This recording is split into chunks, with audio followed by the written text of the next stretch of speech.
2017 has taught us one thing. It is that every day, Justin Trudeau and his Liberal government are looking more and more like Liberal governments of old.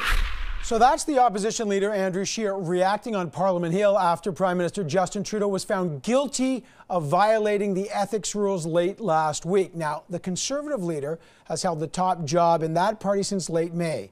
And despite the Liberal government being dogged by ethics scandals like the one this past week, the Conservative Party hasn't gained any political traction. In fact, they lost 2 seats to the Liberals in recent by-elections. How can they turn around their party in the new year? I sat down with Andrew Scheer early last week, just before the Ethics Commissioner found the Prime Minister guilty of breaching the rules. Merry Christmas, Happy Holiday, Mr. Scheer. Good to see you. Merry Christmas, Happy Holidays to you, Evan. Maybe not the gift under the Christmas tree you wanted, those by-election results. That's the second seat. You lost one in an early round of by-elections in Quebec. Now you lost one in Lower Mainland. They're Conservative seats. What message does that send to you? Well, obviously we have a lot of work to do. That's apparent. We would have preferred to hold seats we held before. But when you look at the types of dynamics that were going on, we had very high-profile, well-known local candidates in 2015 that held the seat for us against a bit of a wave in the area. And when you look at the results in the ridings around them, especially in South Surrey, we had a huge drop in 2015 that Diane Watts was able to kind of be a bulwark against. So there's a lot of good news from those by-election results. Our vote is up 13 points in Newfoundland. We're very competitive in Scarborough. We broke 40% in a 416 riding. If that trend continues in Ontario, there's a lot of reasons to be optimistic. And we did very well in South Surrey. So a lot of work to do, but the fundamentals are very strong. Our message is resonating. We're getting a lot of people who maybe didn't vote for us last time coming back. Not enough in a couple areas, but we've got 2 years to work on it. So your old colleague, Patrick Brown, who's now the leader of the Progressive Conservative Party of Ontario, he's facing an election in the next 6 months. He's looked at the exact same math that you're looking at, and he says, you know what I'm going to do? I'm going to try to take those old red Tories and tack to the center. And one thing he's done is he said, I'm okay with putting a price on carbon, right? Okay, if there's room to get those middle Tories, would you consider doing what Pat Brown did?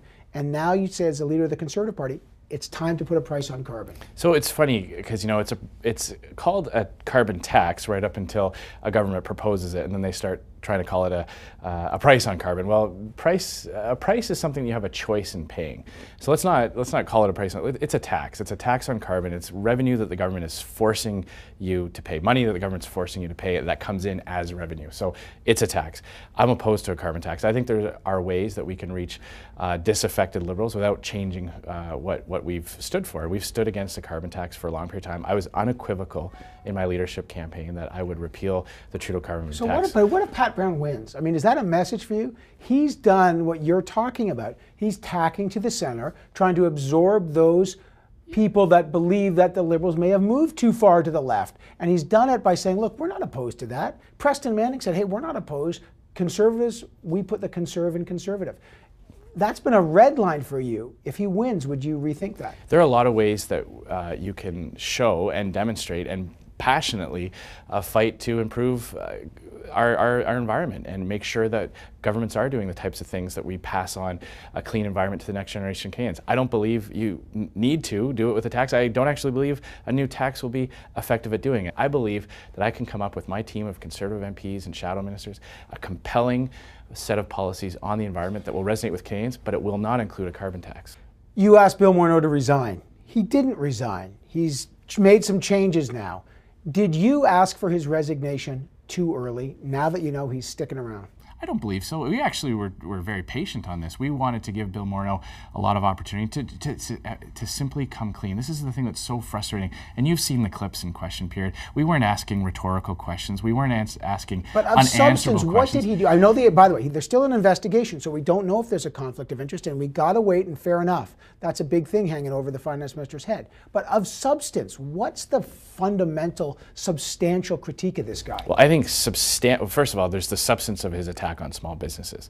And a fundamental a complete lack of understanding on fundamental economics. Remember, he called money invested in small businesses that is used to grow and expand and hire new workers. He called that dead money. That's concerning to me, just as someone who wants to know that the minister can manage the economy. But beyond that, I think it's substantive that he's under investigation by the Ethics Commissioner, and I think it's substantive that he can't answer the simple question.